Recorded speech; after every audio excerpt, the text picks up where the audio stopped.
Hello, it's Joe Simhart here again, and thanks for tuning in. It's January 7th of the new year, 2023, and I thought I'd start out this year with a talk about narcissism and its relationship to the cult problem. For Christmas, my daughter in Australia sent me this book, Sand Talk, and it's by this author, Tyson Yunkaporta. He's an academic, an arts critic, and a researcher. He belongs to the Appalachian clan in Queensland, Indigenous Aboriginal clan, and he's a senior lecturer at Deakin University in Melbourne. He wrote this book a few years ago. It came out in 2020, and basically, I'll read the back cover. He's addressing the world that's in constant crisis. And it's from environmental damage to corrupt leaders to human rights violations. It can be hard to imagine a way into a sustainable future. So what he's arguing for here is to look at indigenous Aboriginal ways of life, what we can glean from those ways of life in order to adapt it to modern life and create a sustainable world of cultures that use the land properly and have a relationship with the land. So he calls this Sand Talk, which is a kind of a conversational means among Aboriginal elders and clans to come up with better ideas on how to govern and how to relate to one another and how to tell jokes and whatever. You know, it's used for everything. So he believes that by emphasizing community and connection over individualism and fragmentation, and by cultivating respect for the land, we can address the urgent challenges we face. So he's looking to create a better world. Nice idea. Hope it works. But what I'm most interested in here is his idea of narcissistic mobs that can take over a good idea. You know, for instance, it's a good idea to study climate change scientifically and to adjust our policies to reflect what the science is telling us over time, but it can get hijacked by political agendas on the left and the right, and it becomes almost a holy war rather than a sustained, reasonable way of addressing climate change. So you have a narcissistic mob on the left and the right, either weaponizing it for their own power or weaponizing against it, claiming that it's against the law of God or whatever. So what he says here is diversity is not about tolerating difference or treating others equally and without prejudice. The diversification principle compels you to maintain your individual differences, particularly from other agents who are similar to you. This prevents you from clustering into narcissistic flash mobs. You must also seek out and interact with a wide variety of agents who are completely dissimilar to you. Finally, you must interact with other systems beyond your own, keeping your system open and therefore sustainable. Okay, words of advice. The narcissistic flash mob, or he calls it the narcissistic cluster, I think it's a good way to describe what we call cults or factions, as our founding fathers called these movements that were trying to undermine the progress of forming a nation. And, you know, for instance, factions that wanted to maintain slavery and factions that wanted to have government completely keep its hands off of production and import and export and so forth.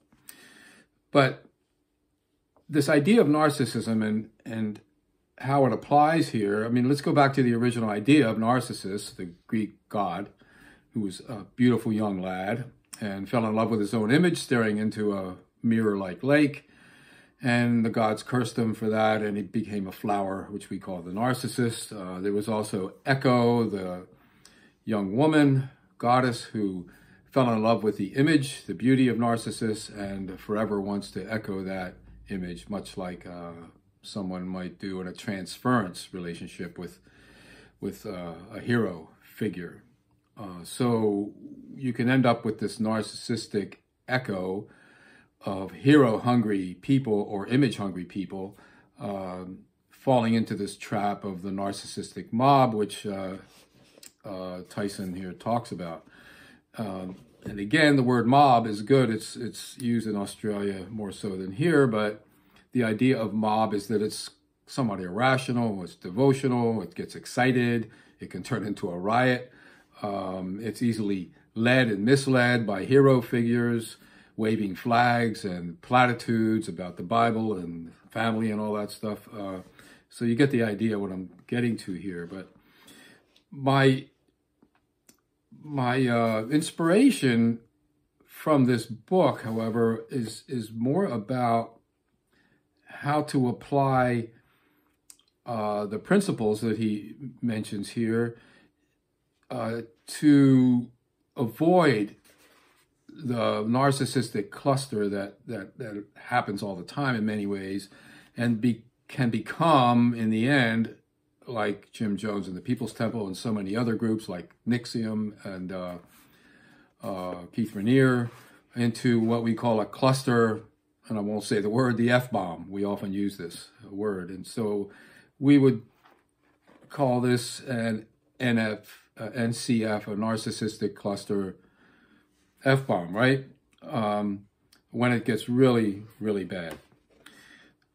In any case, I think that applying these principles that Yunkaporta offers us here, and here's his picture, by the way, it can go a long way to help us understand why and how cults form and how the larger society can approach these problems and begin to educate people to move away from that kind of narcissistic mob or clustering. And the way that he addresses this, in fact, he does it two ways, but he looks at it through a feminine leader who he calls Mama Doris, and her principles in the Aboriginal clan that he was speaking with here. He says, I referred to it as spirit, heart, head, and hands, but Mama Doris knew it as respect, connect, reflect, and direct. And so she insisted on that order, and she also noted that non-Aboriginal people seem to work through the same steps, but in reverse. So she's saying that in our Western governments, and we make this mistake of directing, and then we reflect on what we've directed people to do, and then we start making connections with them to see what we did wrong, and then we go back and respect them for violating their rights, and then we go back and try to adjust it again. So, rather than beginning with the discussion, with respecting the people we're meeting, and I can apply this to my interventions. You start with respect, you try to connect with the person, which is the second step, the connection. And then there's reflection, there's education, there's discussion, there's sand talk, right? And you keep that going on for hours and hours and hours. And then when you come to some kind of agreement about principles, then you begin to direct. You say, well, read this book, or listen to this ex-member, or see it this way, and see what we can come up with. And and see if the person agrees with that at the end of these long discussions you have during intervention. Respect, connect, reflect, direct. It's good advice, I think. In any case, if you want to look at what's wrong with narcissistic mobs and clusters and how to overcome that problem, take a look at Sand Talk. I think it's a good read. I'm not agreeing with everything in it. It's a stretch in some parts. It gets a little magical in thinking, which happens when we look at indigenous knowledge. There tends to be that respect for the magical operations of mind and matter and so forth. But I don't think he overdoes it. I think he keeps it within his reality space. So, yeah, it's a good read. Sand Talk. Thank you for listening, and Happy New Year.